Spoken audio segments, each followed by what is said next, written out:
Hello guys.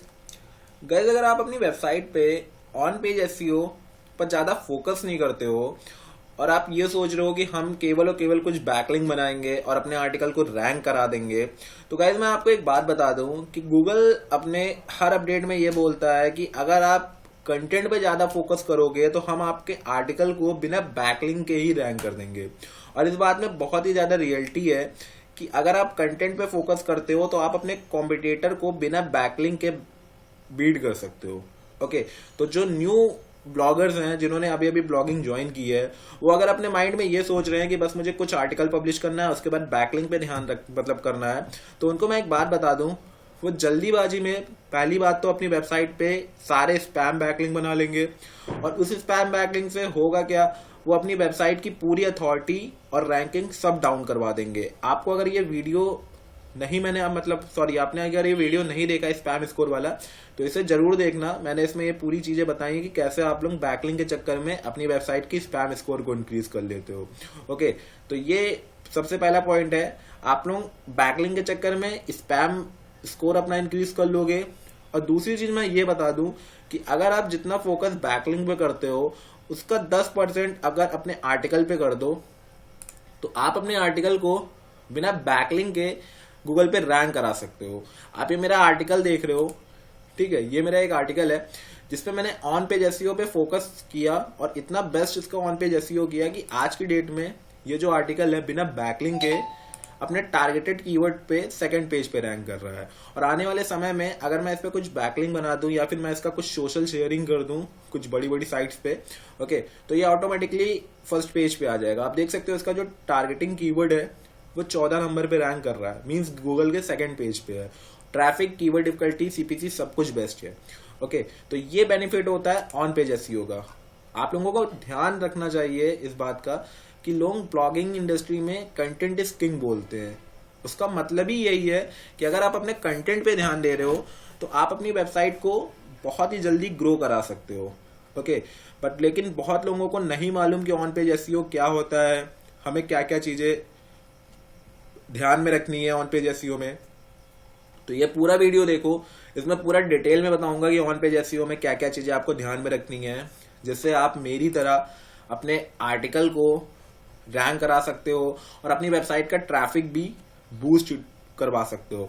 Okay, तो चलो video start करते हैं। उससे पहले आप लोगों को ने अगर मतलब चैनल को सब्सक्राइब नहीं किया है तो बोलने की जरूरत नहीं है, दोबारा तुरंत जाके सब्सक्राइब करो, बेल आइकन प्रेस करो और वीडियो को लाइक करना आखिरी में करना, पहले वीडियो देख लो, आधी देखो, पूरी देखो, चाहे जितनी भी देखो, लाइक जरूर करना, ठीक है। ना समझ में आए डिसलाइक भी ठोक सकते हो, कोई नहीं, दोबारा कंटेंट फिर से इम्प्रूव करूंगा, लेकिन करके जाना। ओके, अब चलते अपने मेन टॉपिक पे।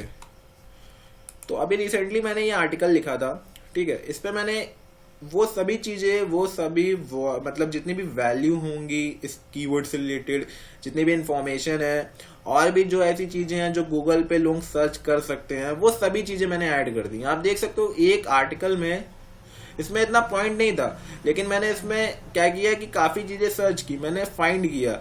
और ये सभी चीजें कभी आप मतलब सीख सकते हो मालूम है, जब आपको एक्सपीरियंस होगा एक अच्छे आर्टिकल को लिखना कैसे जाता है।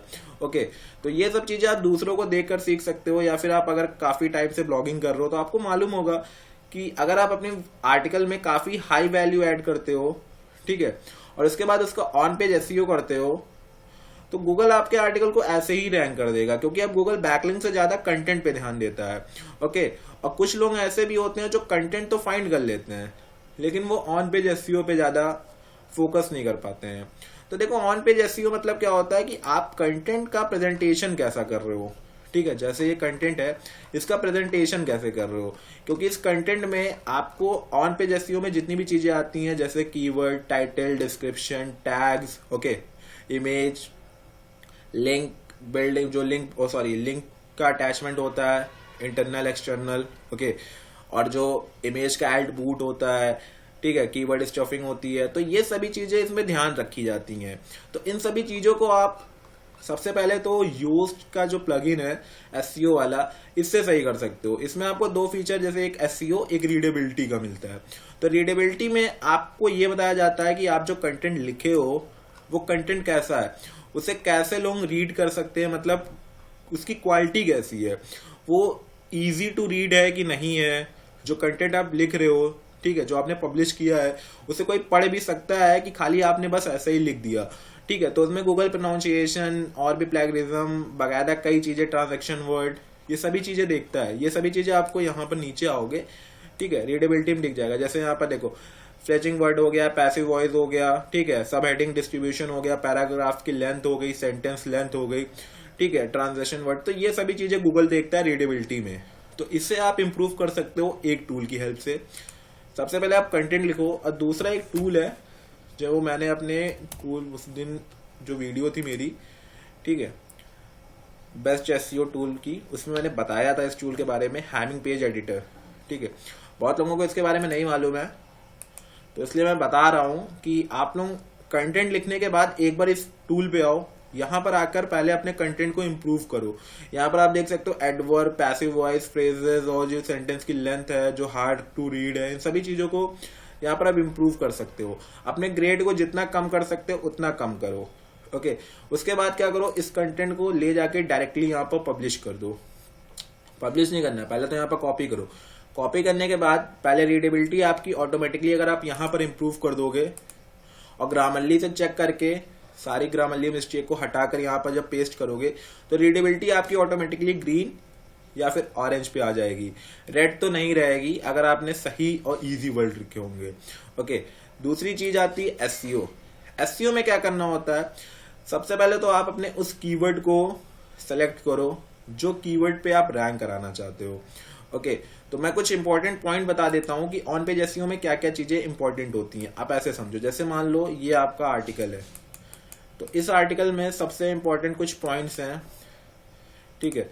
सबसे पहले तो है आपका कीवर्ड, कि जो आप कीवर्ड ले रहे हो वो कैसा है, वो कीवर्ड इजी टू रैंक है, हार्ड है, कंपटीशन कैसा है, कौन कौन से बंदे उस पर रैंक हैं, ठीक है। ये सभी चीजें आप अगर ध्यान रखोगे तो आपको रैंकिंग में बहुत ज्यादा बेनिफिट मिलेगा, ठीक है। और सबसे सिंपल बात, एक बात बताऊंगा आपको कि कीवर्ड वही सिलेक्ट करो जो आपको वैल्यू फॉर मनी दे, मतलब आपको समय अच्छा खासा पैसा दे और अच्छी खासी वैल्यू दे, ओके। उन कीवर्ड को आप पहले तो सेलेक्ट करके निकालो और टोटल 10 कीवर्ड निकालो, ज्यादा नहीं, टोटल 10 कीवर्ड निकालो। 10 कीवर्ड को ही अच्छे से आप स्टफ करो और उन्हीं 10 कीवर्ड पे आप रैंक करो। बाकी ऑटोमेटिकली आपके अल्टरनेटिव कीवर्ड्स गूगल खुद ही उन्हें रैंक करा देगा, ओके। तो सबसे पहले कीवर्ड स्टफिंग, मतलब कीवर्ड आपको सेलेक्ट करना है। दूसरा क्या है, आप क्या करो, जो टॉपिक रिसर्च करो, जिस टॉपिक पे आप लिख रहे हो वो टॉपिक पहले आप क्या करो, रिसर्च करो।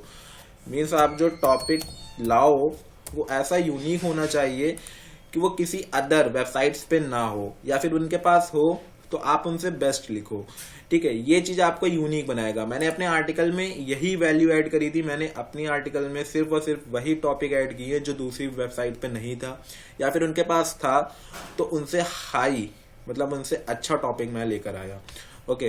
तो टॉपिक रिसर्च अच्छा होना चाहिए। टॉपिक रिसर्च के बाद आप लोगों का सबसे ज्यादा और सबसे इम्पोर्टेंट चीज जो है वो है कि आप जो टॉपिक ला रहे हो वो वैल्यू फॉर, मतलब आपका जो यूजर है उसे वैल्यू देगा कि नहीं देगा। तो वो कैसे आप पता लगाओगे, तो वो पता लगा सकते हो गूगल की हेल्प से। आप गूगल पे चीजें सर्च करो, अगर उस चीज से रिलेटेड कुछ सर्च है, ठीक है, या फिर उससे रिलेटेड कुछ क्वेश्चंस हैं, तो आप उस चीज को पॉइंट बनाकर क्वेश्चन आंसर फॉर्म में लिखो, ठीक है। क्यूएनए साइट्स में जैसे कुछ क्यूएनए बनाओ जिसमें आप उन सभी टॉपिक को कवर करो जो यूजर की प्रॉब्लम है, ठीक है। तो यूजर की प्रॉब्लम है उससे आप क्या करो, कवर करो। इससे होगा क्या कि गूगल को लगेगा कि हाँ ये बंदा कवर कर रहा है यूजर की प्रॉब्लम को, ओके। तो एक और हाई वैल्यू ऐड कर लो। ये 3 चीज आपको ध्यान में रखनी है, ठीक है। चौथी और भी चीजें हैं, जैसे आप क्या करो, कुछ सिंपल बनाने के लिए इमेजेस का यूज करो। आप जितनी इमेज यूज कर सकते हो उतनी इमेजेस यूज करो ताकि आप ब्लॉग को सिंपल बनाओ, ठीक है। एक और चीज है वीडियो, ठीक है। आप कंटेंट में वीडियो को ऐड करो, क्योंकि वीडियो ऐड करोगे तो इससे ये होगा कि आप जो चीजें बता रहे हो वो चीजें और भी सिंपल हो जाएंगी। तो ये सभी 5 चीजें आपको ध्यान में रखना है। पहला कीवर्ड, फिर टॉपिक, फिर उन प्रॉब्लम को पकड़ो जो यूजर की नीड है, मतलब जो यूजर सर्च कर रहे हैं गूगल पे, उनको उसका सॉल्यूशन नहीं मिल रहा है, उस प्रॉब्लम को पकड़ो, उस प्रॉब्लम को कवर करो अपने आर्टिकल में। देन उसके बाद ब्लॉग को इजी, सिंपल, रीडेबल बनाने के लिए इमेज और वीडियो ऐड करो। इससे क्या होगा, आप काफी ज्यादा वैल्यू ऐड कर दोगे और अच्छे खासे वैल्यू कंटेंट बना लोगे अपने आर्टिकल को। ओके, उसके बाद आपको बस ये टूल दिख रहा है, रीडेबिलिटी तो मैंने बता दिया, दूसरा कुछ नहीं, अपने कीवर्ड को यहाँ पर जो मेन कीवर्ड है उसे की फ्रेजेस में डालो, उसी का यूआरएल बनाओ, उसी से रिलेटेड एक डिस्क्रिप्शन बनाओ, और उसके बाद यहाँ पर आओगे तो गूगल क्या कर रहा है, सब चीजें खुद ही बता दे रहा है कि इंटरनल लिंकिंग, एक्सटर्नल लिंकिंग, ठीक है। आपका जो कीवर्ड हो वो इंट्रोडक्शन के फर्स्ट पैराग्राफ में होना चाहिए। लेंथ, कीवर्ड की डेंसिटी, मतलब जो कीवर्ड की डेंसिटी है, कितनी बार आप कीवर्ड प्लेस कर रहे हो अपने आर्टिकल में, वो चीज। तो कीवर्ड स्टफिंग ज्यादा नहीं करनी चाहिए, बस आपको मैं कुछ पॉइंट बता दे रहा हूँ कीवर्ड स्टफिंग के। सबसे पहले आप अपनी हेडिंग में डालो, हेडिंग से रिलेटेड फर्स्ट पैरा में डालो, और केवल 3 से 4 हेडिंग में डालो, और कुछ नहीं। बाकी जितने भी और इसके अल्टरनेटिव कीवर्ड्स हैं उनको बस 1 से 2 जगह प्लेस करो। इससे ये होगा कि गूगल को ये नहीं लगेगा कि कीवर्ड स्टफिंग कर रहे हो। और दूसरी चीज, आप अपनी कीवर्ड को वहां ऐड करो जहां पर वो कीवर्ड एज अ पैरा लगे, ठीक है। मान लो जैसे आपने कोई मतलब देखो अभी आप तो पहली बात तो मैं बोल्ड ही नहीं करता हूँ कोई कीवर्ड, तो पता भी नहीं चलेगा। तो जैसे the game shadow fight 2 mod APK is available on play store, तो ऐसे एक पैराग्राफ में कीवर्ड डालो ताकि गूगल को लगे कि हाँ ये पैराग्राफ में है, इसने स्टफिंग नहीं की है, ठीक है। तो कीवर्ड स्टफिंग का भी बहुत ज्यादा इंपॉर्टेंस होता है। बाकी आप कंटेंट लिखो, वैल्यू ऐड करो, और बाकी ये जो टूल है, मैक्सिमम लोगों को इस पे काम करना आता होगा, एसईओ टूल से रिलेटेड, की इस चीजों को ग्रीन करना नहीं आता है, तो उनके लिए एक सबसे बेस्ट चीज है कि आप मेरे चैनल पे जाओ, एक प्लेलिस्ट जो आपको यहाँ पे मिलेगी, ठीक है। इस प्लेलिस्ट में देखना एसईओ फ्रेंडली आर्टिकल मैंने लिखना बताया है। 3 वीडियो है, 2 वीडियो इसमें है, बाकी 1 वीडियो आप इसमें खोज लेना या फिर आपके सजेशन में आ जाएंगी। इन तीनों वीडियो को देखो, एक अच्छा एसईओ फ्रेंडली आर्टिकल लिख लोगे, इन सभी चीजों को ग्रीन कर लोगे और वैल्यू ऐड भी कर दो, और उसके बाद देखना आपका जो आर्टिकल है वो आने वाले समय में गूगल के फर्स्ट पेज पे रैंक कर जाएगा, वो भी बिना बैकलिंक के। ओके, तो ये सबसे बेस्ट चीज है आप लोगों के लिए। और दोबारा से जब भी आर्टिकल लिखना, इन सब चीजों को ध्यान में रखना, जो मैंने ये 5 चीजें बताई हैं ये, और जो मैंने यहाँ पर आपको बताया कि कैसे कैसे वैल्यू ऐड करना है। उसके बाद आप देखना आपका आर्टिकल ऑटोमेटिकली गूगल के फर्स्ट पेज में रैंक कर जाएगा। ओके, तो मिलता हूँ नेक्स्ट वीडियो में। आज के लिए इतना ही, तब तक के लिए धन्यवाद।